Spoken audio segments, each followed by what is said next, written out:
Ayon kay Lito Banayo, mukhang may script dito sa mga pangyayaring ito mula sa prosecutor at saka sa mga senador na kakampi nila. Mukhang may script daw nakikita si Lito Banayo. Kaya pakinggan nyo po yung mga sasabihin ni Lito Banayo tungkol sa impeachment laban kay VP Sara Duterte na ayon nga niya na mukhang may script na nangyayari dito mula sa prosecution at saka sa mga kakampi nilang senador. Alam na po natin kung sino-sino ang mga yon. Unti-unting nabubuksan ang pananaw ng ating mga senator judges, no, dito sa napaka-damaging na testimony nitong si Lotok, Attorney Lotok, no, para nilang makita na talagang mukhang sinet up lamang si Vice President Inday Sara Duterte rito at wala talagang malinaw na basehan para sabihing siya ay one, inciting to sedition. Napakabigat nun para mo maano sa ganyang klaseng investigation. At pangalawa, yung grave threats, no, which constitute, according to the prosecution, an impeachable offense. No? Siguro may mga isa o dalawa na malinaw na may script na binabasa at mukhang nagte-text yung prosecution panel o yung mga congressmen dun sa kanilang mga kakamping senador. Pero makikita rin natin na basically open ang mind ng karamihan, no, doon sa mga nagtatanong na senator judges, no. Kaya naka punto sila ng mga magagandang aspeto kung saan nabutasan itong testimonya nitong si Regional Director Lotok, no? Na nalaman ko lamang kasi nung Sabado nagkataong ako'y naimbita sa 60th wedding anniversary ni dating Mayor Lito Atienza at ang nakaupo ko sa lamesa ay puro mga pare, no, mga pare ng simbahang Katoliko kasama ang si Bishop Bacani at doon ko lang nalaman na ito palang prosecutor ng yung lead prosecutor dito sa article na ito, si Attorney Ligutan, ay classmate ni Jude Asidre ng Tingog Party List, no, na bata ni Speaker Romualdez. At kahapon do sa pagpapalit nila ng kasi yung isa do sa mga nasa lamesa namin, classmate niya sa seminaryo. Mag-classmate sila sa seminaryo. Si Asidre siya at saka itong si Ligutan.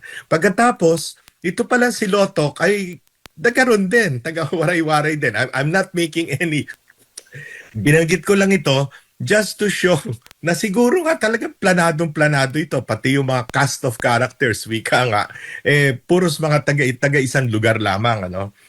But the point is, palagay ko, unti-unting nabubuksan ang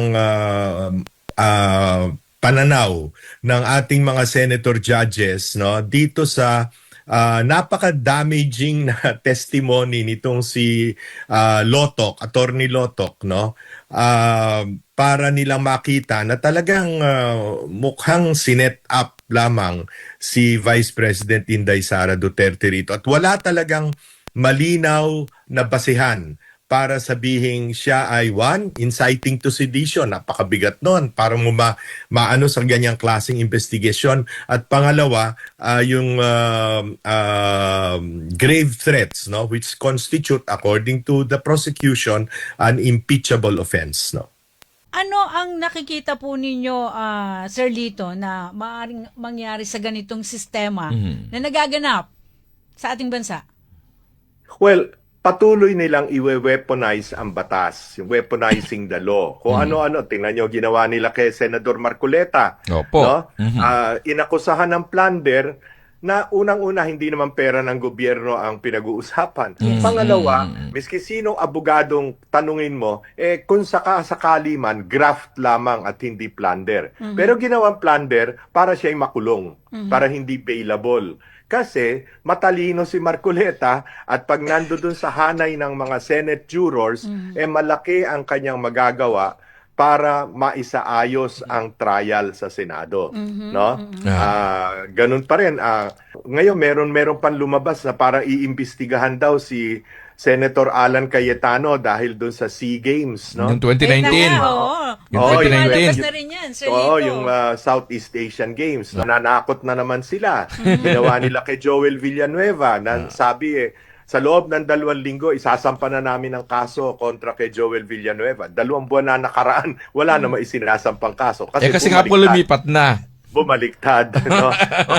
si Senador Chis Escudero na binanggit sa maleta, binanggit din na nung si Undersecretary Roberto Bernardo na ngayon ay state witness, Yun na nga. bilyon-bilyon ang andi umano'y Grabe, ano? nakuha niya sa flood control at iba pang proyekto, pero ngayon ay state witness na inilink tahasan sa loob ng Senado mismo sa Blue Ribbon Committee, inilink si Senator Chis Escudero. Pero nasa na yung kaso? Wala na yung kaso. In fact, Senate Presiding Officer na ngayon si Chis Escudero ng trial ng pangalawang Pangulo. Nakikita naman siguro ng taong bayan ito, no? Halata naman talaga, di ba, na talagang hinahanapan nila na pwedeng may kaso dito kay Senador Alan Peter Cayetano dahil si Alan Peter Cayetano ay wala po itong kaso sa flood control. Kaya wala talaga silang maipukul dito na kaso para ito ay pwede nilang maipakulong. Ngayon, nakikita siguro nila na yung sa SEA Games ay nandyan din kasali si Senador Alan Peter Cayetano. Kaya yan, iimbestigahan nila, sisilipin nila para in case na may makita sila dyan na pwede nilang ikaso kay Senador Alan Peter Cayetano, yan ang gagawin nila. Sinabi na nga ni Matibag, di ba, na malaking kaso daw yung nakikita nila dyan. Pero kaya sisilipin daw nila. Pero alam na po natin kung sino po yung gusto nilang tumbukin dyan. Si Senador Alan Peter Cayetano ang gusto nilang tumbukin dyan para makasuhan nila. Hanapan talaga nila ng butas yan. Hanapan nila ng butas yan. Si Senador Alan Peter Cayetano. Pero ang taong bayan, kitang-kita na po na talagang tinutumbok po talaga nila ang minority na mga kakampi ni VP Sara Duterte para ito ay mabawasan ng marami. Ilan na ang wala? 3. Pagkakasuhan pa nila ito si Senador Alan Peter Cayetano kung sakali, hanapan nila ng butas, talagang ganon din ang mangyayari nito. Pero ang ating senador ay hindi po nagpapatinag. Palaban po si Senador Alan Peter Cayetano kaya hindi basta-basta ito nila mapapakulong.